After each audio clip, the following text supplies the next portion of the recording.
Hello दोस्तों, आप सभी को सूचित करना यह मेरा कर्तव्य है कि आप सबके पास हर एक सूचना को पहुंचाया जाए। इसलिए आज हम शिक्षा का जो अधिकार है वह आप सभी को बता रहे हैं। तो आप भी सभी को बताइए, सबको जागरूक कीजिए कि शिक्षा पर सबका अधिकार है। शिक्षा सभी को ग्रहण करना चाहिए। शिक्षा के अभाव में हम अपने जीवन को अच्छे से नहीं जी पाएंगे। इसलिए सबको शिक्षित होना ज़रूरी है। आप भी सबको बताइए, अपने गांव में, अपने शहर में आप सबको सूचित कीजिए और सभी को बताइए कि वह अपने बच्चों को अच्छी शिक्षा दें और उन्हें अच्छे से अच्छे जीवन व्यतीत करने के लिए उन्हें प्रोत्साहित करें। शिक्षा के अभाव में हम अपने जीवन को अच्छे से नहीं जी पाते हैं। इसलिए शिक्षा सभी के लिए ज़रूरी है। अमीर हो, गरीब हो, चाहे वह किसी भी तबके का हो, किसी भी जाति का हो, किसी भी धर्म का हो, लेकिन उसे शिक्षा पर उसका अधिकार है। इसलिए उसे शिक्षा ग्रहण करना चाहिए। और जो इस बात को नहीं जानता है उसे भी आप बताएं कि शिक्षा सभी के लिए अनिवार्य है। संविधान के अनुच्छेद 21 क में शिक्षा का अधिकार दिया गया है। 86वें संवैधानिक संशोधन 2002 के द्वारा संविधान में अनुच्छेद 21 क यानी शिक्षा का अधिकार जोड़ा गया है। इस अनुच्छेद के अंतर्गत राज्य 6 से 14 वर्ष के तक की आयु के सभी बालकों को विधि द्वारा निर्धारित प्रक्रिया के अनुसार निःशुल्क और अनिवार्य शिक्षा प्रदान करेगा। ऐसा संविधान के अनुच्छेद 21 क में लिखा गया है। यह शिक्षा का अधिकार है। यह सभी को जानना जरूरी है। हम चाहते हैं कि आप सब जानें इस बात को और सभी को आप बताएं। किसी भी घराने का व्यक्ति हो, अमीर हो, गरीब हो, सबको यह जानने का हक है। सबका यह अधिकार है। सभी को शिक्षा पर अधिकार है। सभी को समान शिक्षा पर अधिकार है। इसलिए शिक्षा सभी के लिए अनिवार्य किया गया है। चाहे अमीर हो, गरीब हो, हर एक व्यक्ति को शिक्षा पर अधिकार है। इसलिए उसे शिक्षित होना ज़रूरी है। ऐसा नहीं है कि कोई व्यक्ति गरीब है तो वह अपने बच्चों को नहीं पढ़ा पाएगा।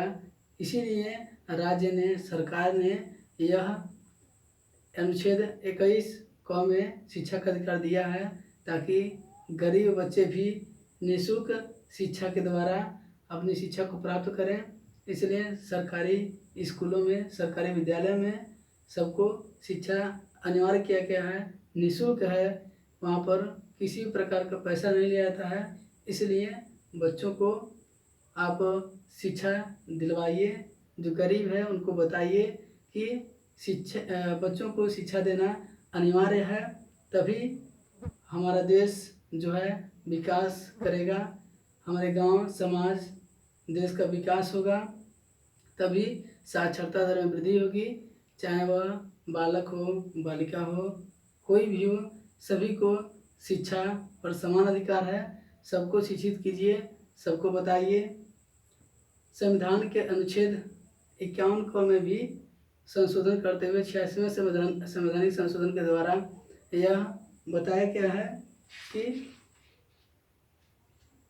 86वें संवैधानिक संशोधन 2002 के आधार पर अनुच्छेद 51 क को संशोधित करते हुए 11वां मूल कर्तव्य जोड़ा गया है। इसमें बताया गया है, माता पिता या संरक्षक का यह कर्तव्य होगा कि 6 से 14 वर्ष की उम्र के अपने बच्चों को शिक्षा के लिए अवसर प्रदान करें। यानी कि हमारा यह मूल कर्तव्य है कि हम अपने बच्चों को, या जो भी संरक्षक हैं वह अपने बच्चों को शिक्षा अनिवार्य रूप से दिलवाएं। 6 से 14 वर्ष के बच्चों से मजदूरी न कराएं। उन्हें बाल श्रमिक के रूप में उनसे श्रम न करवाएं, बल्कि उन्हें ज़रूर पढ़ाएं। इसलिए आप सभी को यह ज़रूरी है कि आप सभी को बताएं। सबको यह बताएं कि शिक्षा पर सबका समान अधिकार है। शिक्षा का मतलब सिर्फ और सिर्फ नौकरी प्राप्त करना ही नहीं होता है। शिक्षा का मतलब होता है कि वह अपने जीवन का सर्वांगीण विकास करेगा। शिक्षा का उद्देश्य यही है कि व्यक्ति जीवन में सर्वांगीण विकास करे। शिक्षा सभी के लिए अनिवार्य है। इसलिए शिक्षा पर सबका समान अधिकार है। वह गरीब हो, अमीर हो, किसी भी जाति धर्म का हो, उसे शिक्षा अनिवार्य रूप से ग्रहण करना चाहिए। आप सभी सबको बताएंगे, सूचित करेंगे, यह मैं उम्मीद करता हूँ। आज के लिए बस इतना ही। धन्यवाद।